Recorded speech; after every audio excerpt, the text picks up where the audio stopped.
Liebe Zuschauer, herzlich willkommen zu einer neuen Folge von Im Auge des Bruders mit Scott Ritter auf unserem YouTube-Kanal Gegenpol. Mein Name ist Monique Stegemann und heute wird es um folgende Themen gehen. Der französische Präsident Macron spricht von NATO-Bodentruppen in der Ukraine. Wann ist die rote Linie einer direkten Kriegsbeteiligung überschritten?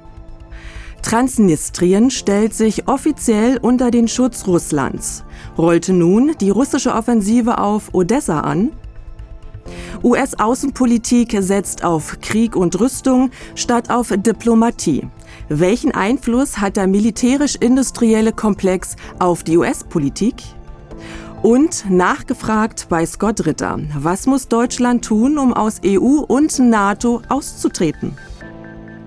Anfang der Woche hat der französische Präsident Emmanuel Macron geäußert, dass der Westen alles, was notwendig ist, tun werde, um zu verhindern, dass Russland den Ukraine-Krieg gewinnen werde. Auch den Einsatz von NATO-Bodentruppen schloss Macron explizit nicht aus. Seine Äußerungen lösten einen Aufschrei im Westen aus. Schnell beeilten sich zahlreiche NATO-Mitglieder wie die USA, Großbritannien und auch Deutschland klarzustellen, dass sie natürlich nicht planen, Soldaten in die Ukraine zu entsenden. Bundeskanzler Olaf Scholz betonte, es würden keine Soldaten von einem EU- oder NATO-Staat in die Ukraine entsandt werden. Was sagst du zu der ganzen Debatte, Scott? Sind es nur politische Luftschlösser von Macron, der versucht, sich in Szene zu setzen? Oder werden tatsächlich Pläne vom Westen entworfen, NATO-Soldaten in der Ukraine einzusetzen? Well, first of all, there already are NATO soldiers in Ukraine. Numerous press accounts have said that there are special operations forces. The United States has acknowledged that there are special forces in Ukraine. The British have their Special Air Service in Ukraine, in numbers, by the way. I wouldn't be surprised if Germany had some special forces in Ukraine, and we know that France has special forces in Ukraine. So the idea that there aren't any Western boots on the ground is just an absurdity, but that's not what we're talking about here. What we're talking about is conventional combat power. And the plan that Macron was trying to foist onto NATO was for individual NATO nations to sign security agreements with Ukraine on a unilateral basis and then provide forces, combat forces to Ukraine that wouldn't go to the front line, but would be used for rear area security, border screening, etc., in an effort to free up Ukrainian forces currently tied down in those roles so that they could go to the front line.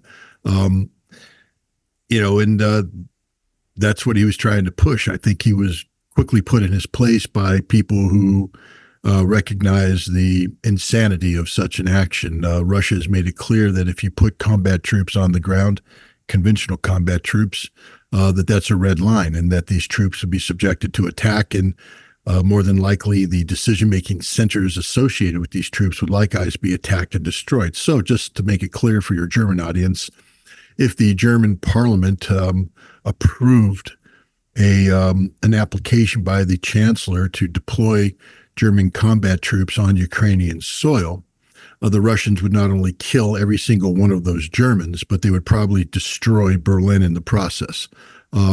That's what happens when you go to war. I know that there's not too many Germans alive today who remember the last time Germany went to war, but that's the reality of war, especially when you lose. And so this is what happens. So fortunately, common sense has prevailed, but we also have to reflect on the fact that, NATO and Europe and the United States have dug themselves into quite the hole here. They've backed themselves into the political corner with their own rhetoric, talking about an existential struggle with Russia, the absolute necessity to prevail in this conflict, to defeat Russia. Well, Russia's not being defeated.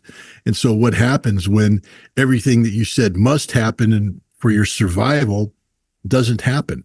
You're either exposed as a liar, which they are, or you're compelled to take action that appears to be on par with the threat that you've described. And, I think you're going to see as the weeks advance, NATO is going to be put under even more pressure because the Ukrainians, frankly speaking, are collapsing at the front line. There will be a very precipitous moment in the coming weeks where combat cohesion disappears totally and Russia will be moving forward unabated. And NATO will be left with the inability to fantasize about victory because there won't be a Ukrainian military to even fantasize about.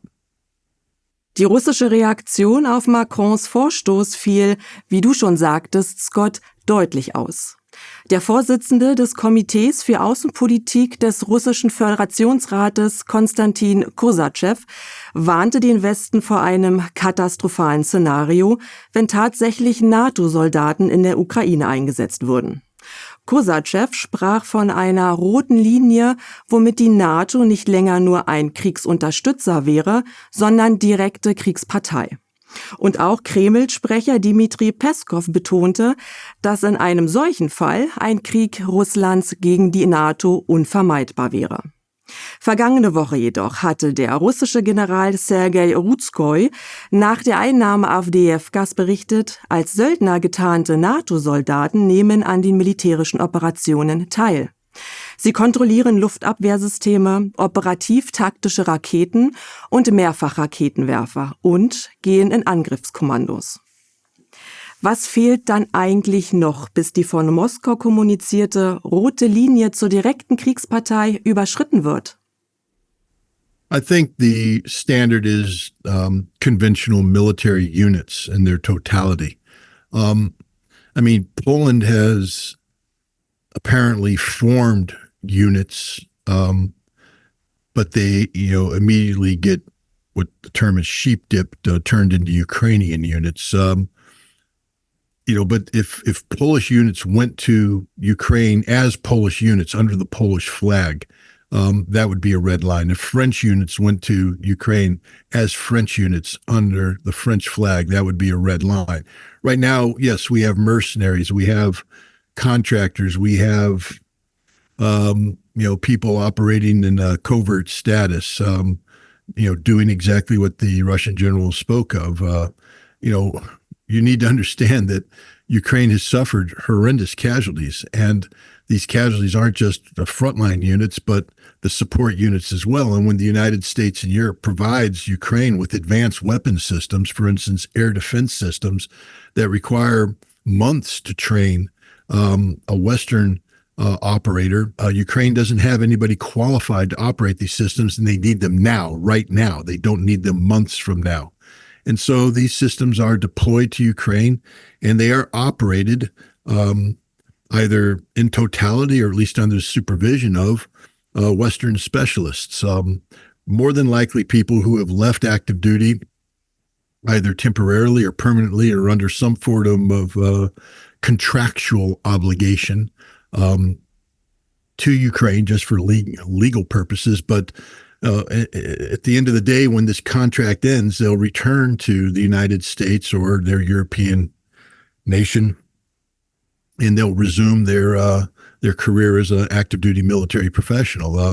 But this is the only option available to have this equipment functioning. The same thing when you provide HIMARS systems, and ATACMS missiles. The Ukrainians simply lack the personnel who are qualified to operate these systems. And so they must come from somewhere, and they come from the West.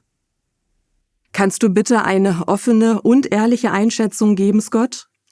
Wenn der französische Präsident Macron sagt, man werde alles, was notwendig ist, tun, um zu verhindern, dass Russland den Ukraine-Krieg gewinnen werde, und wenn gleichzeitig Russland vor einem katastrophalen Szenario warnt und vor einer finalen roten Linie warnt, und denken wir auch an die ganze Kriegsvorbereitung der NATO, die Manöver, die Ankündigungen an die Bevölkerung. Wie nah stehen wir vor einem Krieg zwischen der NATO und Russland? Und wie würde so ein Krieg ablaufen? Das NATO-Mitglied Litauen hat bereits angedeutet, dass die russische Exklave Kaliningrad als erstes neutralisiert werden würde. Well, let me just make it clear to Lithuania and Estonia and Latvia that they would be neutralized long before Kaliningrad would be neutralized. They're pathetically small militaries. are backed up by pathetically inadequate NATO forces. And Russia would not be doing a special military operation against them. If Russia were compelled to go to war against the Baltic republics, it would lead to the total destruction of the Baltic republics. But sometimes poodles have to be bitten by the Rottweiler to learn their lesson. And so the Baltic poodles will continue to bark, but Russia really doesn't care about them. It is not worried about them. Macron is a politician who, again, has backed himself into a rhetorical corner, just like every other Western politician. And so he says absurdities such as, we will do whatever it takes. Well, the answer, Macron, is that the only way you stop Russia from winning in Ukraine is to engage in a nuclear conflict with Russia that destroys Russia. But that's a double-edged sword because you will be destroyed as well. Vladimir Putin and other Russian officials have talked about the potential of conflict with NATO.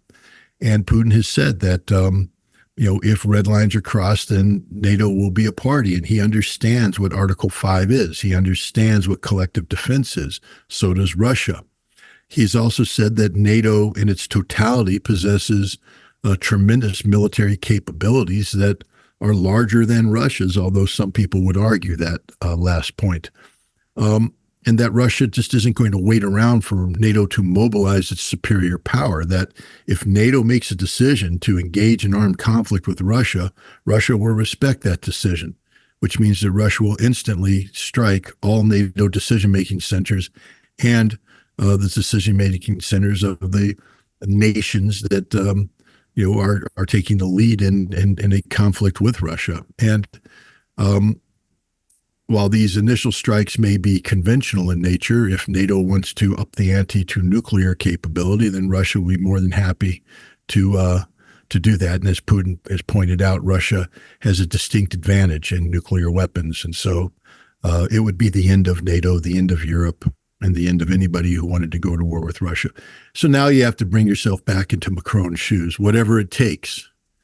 Does the average French citizen understand that Macron is playing with their lives? Do the Germans understand this? Because Germans say, well, that's not us. Yes, it is.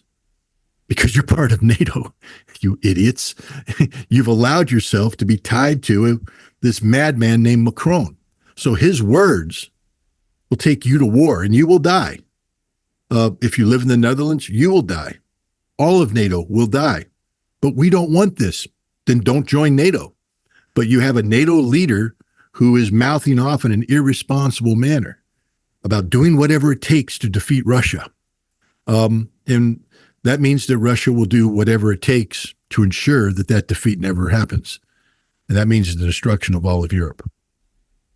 In unserem Interview vergangene Woche sprachen wir über den möglichen Plan Russlands, Odessa in der kommenden Offensive einzunehmen. Als entscheidenden Schritt dorthin nanntest du die Vereinigung mit den Militärkräften Transnistriens. Am Mittwoch hat Transnistrien bekannt gegeben, dass es Moskau um Schutz bittet. Welche geopolitischen Auswirkungen hat der Beschluss Transnistriens? Ist das die Ouvertüre für die von dir skizzierte Offensive gegen Odessa? Wird Transnistrien ein Teil Russlands werden, wie es mit den Volksrepubliken Donetsk und Lugansk passiert ist? I think we should make this as easy as possible. Russia has already said that it treats Transnistria as an extension of Russia, and it's warned that any nation that attacks Transnistria is attacking Russia and will be held accountable in that way. The Transnistrian government is undertaking actions that put them on a path towards being absorbed by Russia, first by seeking a collective security arrangement similar to that which Russia undertook with Lugansk and Donetsk prior to the special military operation. And then they will seek the political unification with Russia as a territory of the Russian Federation. Russia will not allow a territory of the Russian Federation like Transnistria to become a new Kaliningrad, isolated by, surrounded by NATO members. Which means that the fate of Odessa has already been decided. Odessa will be taken, and there will be a land bridge connecting Transnistria with the rest of Russia. And I think we can take that to the bank. Transnistrien soll über die größte Konzentration von Beständen an sowjetischen Waffen und Munition verfügen. Deshalb hatte die Ukraine in den vergangenen 2 Jahren einen gierigen Blick auf dieses schmale Stück Land geworfen. Was könnten die Waffen aus Transnistrien im Krieg in der Ukraine bewirken? Welche militärische Macht hat Russland in Transnistrien konzentriert und könnte es die Niederlage der Ukraine beschleunigen? First of all, Ukraine will never gain access to any of the weapons that are contained in Transnistria. They don't have the military force necessary to seize these weapons. And even if they were able to gain access to the ammunition depots in question, these depots would be blown in place. It would be one of the largest explosions that Europe has ever experienced. And even if they somehow salvage some of these munitions, they're old munitions. Many of them are beyond their life expectancy. And if Russia takes over Transnistria, these weapons will be disposed of properly, either blown in place or shipped to a disposal area and blown up. It's a fantasy. It's a NATO fantasy that somehow Ukraine's ammunition problems could be resolved by gaining access to these ammunition dumps. There's not a single military professional who believes that. Du sprichst davon, dass die russischen Pläne zur Einnahme Odessas bereits in die Wege geleitet wurden. Kann die Ukraine oder kann der Westen etwas tun, um eine russische Offensive auf Transnistrien oder Odessa zu stoppen? The short answer is no. There's nothing that they can do. They can, they would have to put forces on the ground.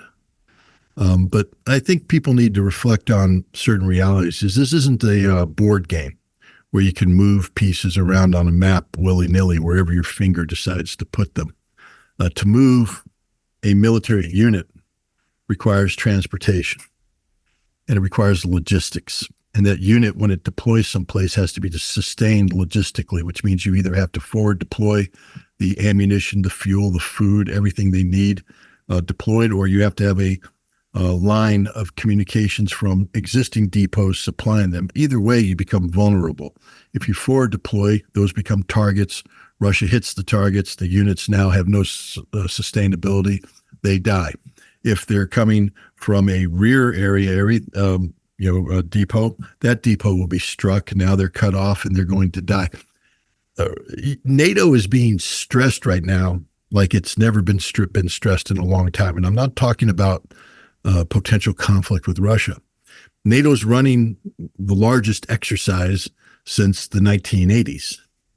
And this exercise is very stressful to NATO because they're being asked to do things that they haven't done. Move large numbers of troops, sustain large numbers of troops, come up with the gasoline necessary to move these large numbers of troops. When these troops go to the munitions range, to have the ammunition available to use for training. This isn't stuff that they just snapped their fingers and make happen. They had to plan for this months in advance, years in advance to accumulate this capability. They're stressed. The idea now that the NATO could somehow transition into a wartime footing in Moldova, which there's no connectivity. How do you take an M1A1 Abrams tank or a Leopard tank or a Leclerc tank or a Challenger tank to Odessa? Do you go through Moldova?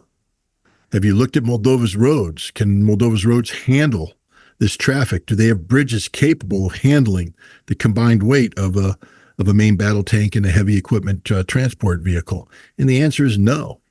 So there's literally nothing the West can do. They can talk about putting a no-fly zone over, but again, that's a direct war with Russia. Russia's not going to sit back and let that happen, and it's an unsustainable thing. The airplanes would be operating within the envelope of Russian air defense, and the airfields would be targeted by Russian missiles to which the West has no air defense answer. So the bottom line is there's nothing the West can do.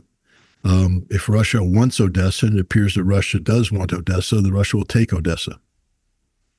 Was ist mit dem Staudamm in der Nähe von Odessa? Bereits in der Vergangenheit hatte Kiew damit gedroht, den ganzen Landstrich zu überfluten, falls die russischen Streitkräfte die Region Odessa angreifen würden. Könnte eine solche Überschwemmung die russische Offensive verlangsamen? Könnte sie Zeit für eine mögliche ukrainische Aktion gewinnen? Und welche Pläne könnte Moskau wohl haben, um die Sprengung des Staudamms zu verhindern? Well, I mean, throughout history, especially modern history, people have talked about blowing up dams to create water barriers. You saw the Germans did that in the Ruhr Valley as Allied forces advanced. There was, a talk of doing it elsewhere. We saw the Ukrainians did blow a dam on the Dnieper River. So yes, the Ukrainians could blow a dam if they wanted to. And yes, that would cause problems. But war is full of problems. All problems have a solution, and Russia is a professional military that will have solutions to whatever problems arise. If Russia deems that the blowing of a dam represents a huge strategic problem, then I'm sure Russia can come up with plans to seize the dam, and secure it, and until a Russian armored column can marry up with that force. Again, I'm not a Russian general. Let them do the planning, but if that's something Ukraine can do. They always have that option. Die US Army hat in ihrem frisch herausgegebenen Handbuch Russland als Feind tituliert. Offenbar bereitet sich der gesamte Militärapparat der Vereinigten Staaten darauf vor, seine militärische Konzeption gegen Russland auszurichten. Und das, obwohl der Sprecher des Nationalen Sicherheitsrates der USA, John Kirby, erst Mitte Februar betont hatte, dass Russland keine direkte Bedrohung darstelle. Scott, du bist ein ehemaliger Marinesoldat, nicht von der US Army, wie du gerne betonst, aber was bedeutet es, wenn die US Army Russland als Feind auffasst?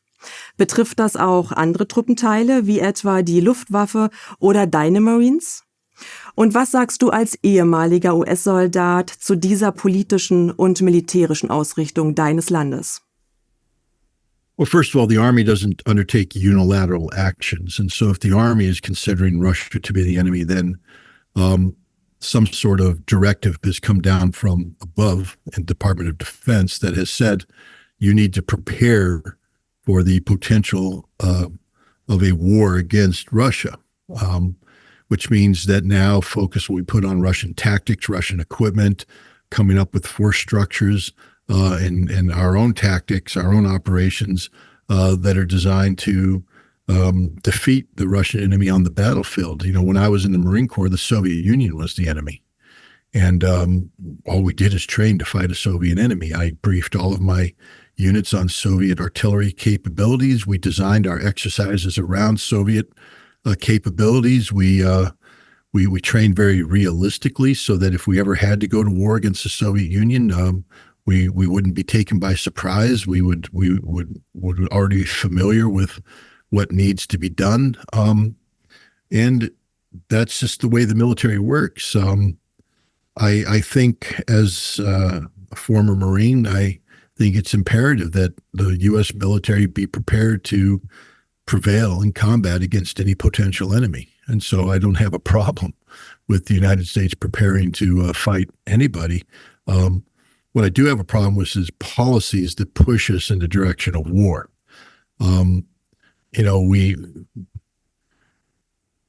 Right now we have bad relations with Russia. That's our fault, almost exclusively. But the military isn't a policy-making branch. It's policy implementation. And so the military will do what they're told to do, and nobody should hold that against the military. Because I can guarantee that the Russians are preparing to fight the United States. Although the Russian government doesn't want to view America as its enemy. This isn't an issue of the military. Let the military do what the military does. This is an issue of governments and diplomats. Now that we know that both of our armies are preparing for war, shouldn't we be smart enough to do everything possible to avoid such a conflict? In many ways, I think it's better that the U.S. military is preparing for a conflict with Russia because it takes uncertainty out of the equation. If we're not preparing for war with Russia, then people will be lulled into a false sense of complacency when it comes to evaluating America's aggressive diplomatic stance against Russia. At least now we're being honest to say, no, we are preparing for a war with Russia. And so now it should be a wake-up call to all Americans that, left unchecked, our policy is leading us towards confrontation with an enemy that we may not be able to beat. And if we go into full-scale conflict, we'll use nuclear weapons that will destroy us all.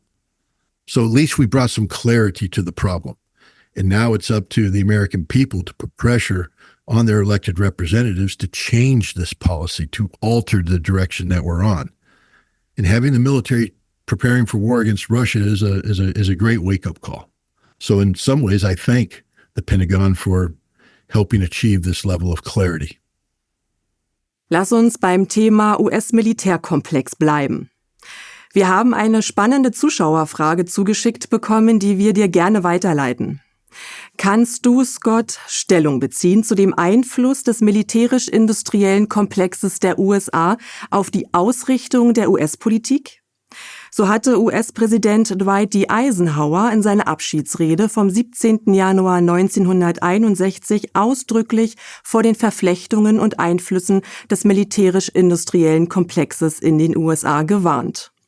Eisenhower, der selbst einst Generalstabschef der Armee war, sah den militärisch-industriellen Komplex als eine Gefahr für die demokratischen Institutionen und die Demokratie an. Durch die Einwirkung dieses Komplexes auf Sozial- und Wirtschaftspolitik könnte die politische Führung dazu veranlasst werden, Konflikte eher militärisch als politisch lösen zu wollen und damit als verlängerter Arm der Rüstungsindustrie zu agieren. Wie bewertest du die Rolle des militärisch-industriellen Komplexes innerhalb der USA? Nimmt er direkten Einfluss auf die US-Außenpolitik? Well, one only has to take a look at the two big conflicts that are taking place today and one conflict that's looming over the horizon. Ukraine is a problem that could be resolved diplomatically. We know this because it was ready to be resolved diplomatically back in March and April of 2022. But instead, we engaged in a lend-lease type operation, $48 billion. It's turned into something much larger over time, where we have opted to supply weaponry. But now we're being told that this isn't necessarily to help Ukraine, but to help American industry. Straight up, Victoria Nuland has said that this is about jobs in America. This is about, money going to American companies, et cetera. That's what Dwight Eisenhower was worried about. Right now, we have a situation where there could be a diplomatic solution to the Ukrainian problem, but instead, we've allowed the military-industrial complex, it's actually the military-industrial congressional complex, to hijack policies so that the only solution being considered is a military solution. And it's being pursued even though everybody knows that Ukraine is going to lose this war, because it's not about helping Ukraine win the war. It's about creating a vehicle that allows the U.S. defense industry to continue to produce weapons and generate a profit. We see the same thing with Israel. We could have sought a ceasefire a long time ago, demanded a ceasefire, but instead we're engaged in a policy that has us providing unfettered military support to the Israeli government. Bombs are flowing in as if they were candy. The same thing with other munitions, weapon systems, et cetera. And who benefits from this? The military-industrial complex, the military-industrial congressional complex. And now we see these same people posturing about a potential conflict with Iran, talking about the need to get production up to speed in anticipation of this. But understand that once they start producing the weapons, that means that the policy decision has already been made to go to war against China. And so diplomacy plays no role in this. It appears that the American diplomat exists simply to it'd be like a purchasing agent for the military-industrial complex to go out and promote war, promote chaos, promote anarchy, promote death, promote destruction, so that American weapons can be justified for being used. And this is a human tragedy. It's bad policy. It's bad for the world. It's bad for America. It's bad for humanity. In unserem letzten Interview hast du, Scott, deutliche Worte an das deutsche Volk gerichtet. Deutschland müsse aus der EU und der NATO austreten und sich den BRICS zuwenden.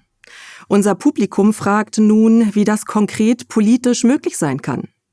Schließlich befinden sich in Deutschland Tausende von US-Soldaten, die im Falle eines NATO-Austritts ausgewiesen werden müssten.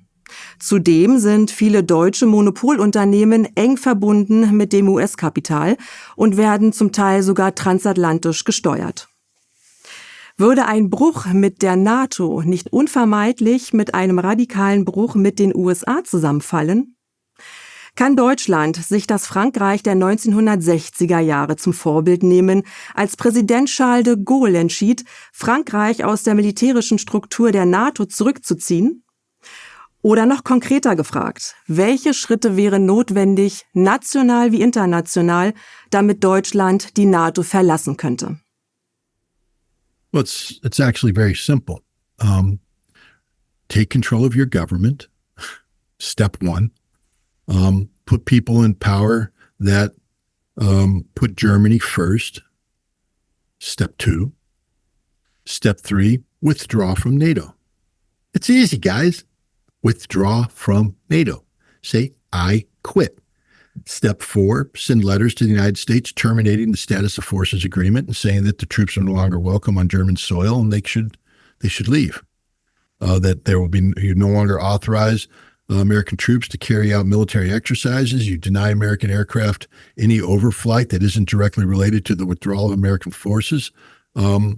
There will be you withdraw Germany from NATO. You have every German officer assigned to a NATO function come home. You stop funding NATO. You simply stop sending money to NATO. You don't participate in NATO. That's how you do it. You call up Russia and say, turn on the gas line. The remaining Nord Stream gas line, turn it on. You go to China, Russia, and you say, we're applying for BRICS membership. And you tell Russia that you're interested in resuming the full scope and scale of economic interaction. You tell the same thing to China. Rather than de-risking German companies in China, you expand German companies in China. It's really very easy. It's like the nose on your face. The path is there. The question is, do you have the courage to do it? Do you have the courage to tell America we don't want to be a part of you anymore? To tell NATO that you're a poison pill? Now, if the European Union wants to make a stink, then you withdraw from the European Union. But I don't think they want to make a stink, because if you withdraw from the European Union is over. That's the kind of leverage you have, Germany. You see what's happening in the United States, where we have the Republicans are in control of the House of Representatives, and they're saying no to everybody. And everybody's angry at them, but they can't do anything about it. Yes, if you withdrew from NATO, if you kicked the United States out, people would be mad at you, but what can they do about it? Because you hold them in the palm of your hand. You're not Greece. You're not Hungary. You're not some pathetic little minor European country. You're Germany. Without you, there is no European Union. Without you, there is no euro. Germany could transition to the mark and survive. Europe would dissolve, because without the euro, their economy ceases to function. Maybe France can resurrect a weak franc. Maybe Italy can breathe life into the lira. But all the rest of Europe goes away, collapses, because they bought into the euro. So Germany has a lot more power than they think. But Germany needs to grow up, needs to behave as an adult. So there's the answer. The question is, what are you going to do about it? Liebe Zuschauer, wir sagen herzlichen Dank an Scott Ritter für seine Zeit und umfassenden Analysen.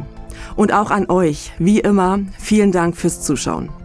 Wenn euch die Sendung gefallen hat, teilt unser Video breit in den sozialen Medien und abonniert unbedingt unseren Kanal Gegenpol. Folgt uns auch auf den Plattformen Odyssey und X. Und wenn ihr mal Fragen habt, die wir unbedingt an Scott Ritter stellen sollen, dann schreibt sie uns doch in die Kommentare. Ich sage Tschüss und bis nächste Woche bei Im Auge des Bruders mit Scott Ritter.